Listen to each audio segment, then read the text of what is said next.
যে এই যে ডলারের যে অ্যাডজাস্টমেন্টটা হলো 10 টাকা থেকে 17 টাকা, এটা কিন্তু আমাদের ভোক্তা পর্যায়ে কোনো ইম্প্যাক্ট পড়বে না। কোরবানির ঈদের আগে দেশের বাজারে ভোজ্য তেলের দাম সমন্বয় করা হবে না বলে জানিয়েছেন বাণিজ্য প্রতিমন্ত্রী আহসানুল ইসলাম টিটু।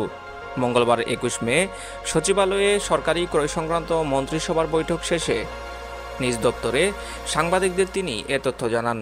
প্রতিমন্ত্রী বলেন, ডলারের দাম বাড়লেও কোরবানির ঈদের আগে দেশের বাজারে ভোজ্য তেলের দাম সমন্বয় করা হবে না।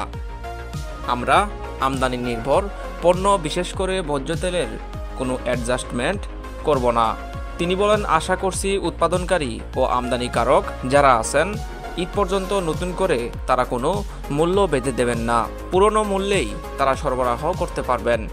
ডলারের দাম বাড়লেও ভোক্তাদের সুবিধার্থে পণ্যের দাম একই পর্যায়ে রাখব।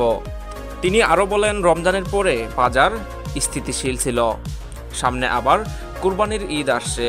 ঈদ এলে আমাদের দেশের কিছু লোক আছে যারা সুযোগ সন্ধানী।